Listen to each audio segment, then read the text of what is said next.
आता लोणावळा पोलीसच्या कस्टडीमध्ये. शांताच्या मर्डरचं रहस्य आता उलगडणार का?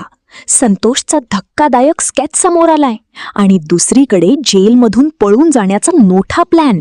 नेमकं पुढे काय होणार? हवी धाडसी असायला हवी, हजरजबाबी असायला. पहा आजच्या भागात. ठरलं तर मग मालिकेच्या पुढील भागामध्ये प्रेक्षकांना एक जबरदस्त ट्विस्ट पाहायला मिळणार आहे. महिपत आता नागराजला स्पष्टपणे सांगतो की जर मी बाहेर जाऊन तुला सोडवू शकलो नाही तर तू जेलमधून पळून जायचं. पुढे जे काही होईल ते आपण सगळं सांभाळून घेऊ. म्हणजेच आता येणाऱ्या भागात मोठा एस्केप प्लॅन तयार होताना दिसणार आहे. दुसरीकडे शांताच्या मर्डर केसमध्ये एक महत्वाचा पुरावा समोर येतो. शांता मावशीच्या शेजाऱ्याने संतोषचा स्केच तयार केला आहे. तो सांगतो की अंधार होता पण तो मुलगा साधारण असाच दिसत होता.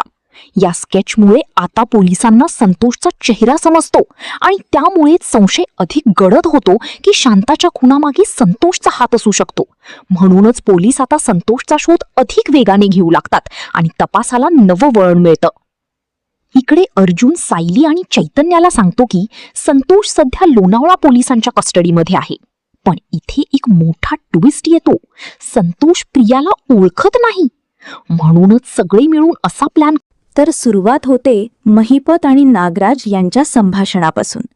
इथे महिपतचा स्वभाव पूर्णपणे बदललेला दिसतो.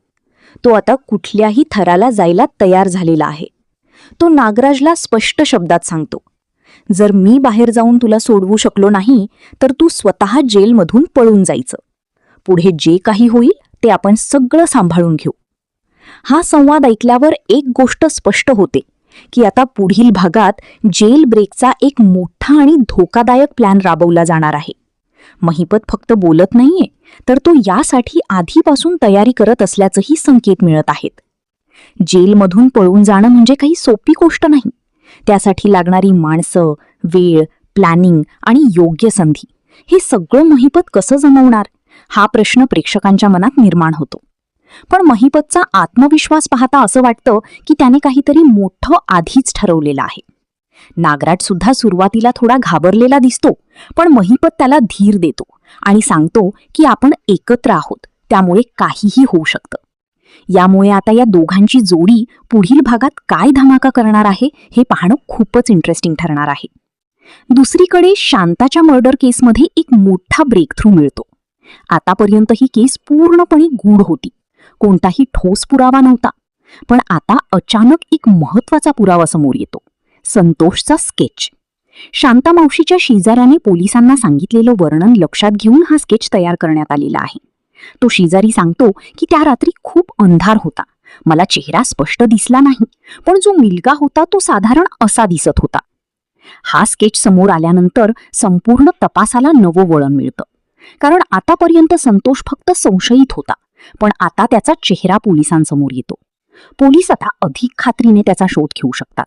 त्याचं लोकेशन ट्रॅक करणं, त्याचे आता येतो आणखी एक जबरदस्त ट्विस्ट. अर्जुन सायली आणि चैतन्याला सांगतो की संतोष सध्या लोणावळा पोलिसांच्या कस्टडीमध्ये आहे. ही बातमी ऐकल्यावर सगळे थोडे शांत होतात, कारण संतोष पोलिसांच्या ताब्यात आहे म्हणजे आता सत्य बाहेर येईल असं वाटतं. पण इथेच कथा एकदम पलटी घेते. संतोष प्रियाला ओळखतच नाही. हा धक्का सगळ्यांसाठी खूप मोठा असतो, कारण प्रियाशी त्याच्या काहीतरी संबंध आहे असं सगळ्यांना वाटत होतं. पण जर तो तिला ओळखतच नसेल तर मग हे सगळं नेमकं काय चाललंय? तो खोटं बोलतोय का, की खरंच त्याला काही आठवत नाही, की यामागे अजून काही मोठं रहस्य लपलेलं आहे? याच ठिकाणी सगळे मिळून एक प्लॅन तयार करतात. ते ठरवतात की संतोषकडून सत्य बाहेर काढण्यासाठी एक हुशार, आत्मविश्वासू आणि धाडसी व्यक्ती त्याच्याशी बोलायला हवी. आणि मग निवड होते ॲडव्होकेट ऊर्जा शिंदे. ऊर्जा शिंदे ही फक्त एक वकील नाही, तर ती खूप स्मार्ट आणि स्ट्रॉंग व्यक्तिमत्व असलेली आहे. ती लोकांच्या मनात शिरून त्यांच्याकडून सत्य बाहेर काढण्यात एक्सपर्ट आहे. आता ती संतोषला भेटणार आहे आणि त्याच्याशी अशा प्रकारे संवाद साधणार आहे की त्याच्या मनातील सगळं बाहेर येईल. पण इथेही काही प्रश्न निर्माण होतात. ऊर्जा नेमकं काय प्लॅन करणार? ती संतोषवर प्रेशर टाकणार का, की ती त्याला मानसिकरित्या गुंतवून त्याच्याकडून सत्य काढणार? आणि सर्वात महत्त्वाचं म्हणजे संतोष खरंच दोषी आहे का, की तो फक्त एका मोठ्या गटाचा भाग आहे? दरम्यान महिपतचा जेल एस्केप प्लॅन हळूहळू आकार घेताना दिसतो. तो बाहेरच्या काही लोकांशी संपर्क साधतो, काही गुप्त हालचाली करतो आणि योग्य वेळेची वाट पाहतो. जेलमध्ये असलेली सिक्युरिटी, गार्ड्स आणि CCTV या सगळ्यांना चकवून तो कसा पळणार? हा सस्पेन्स पुढील भागात अजून वाढणार आहे.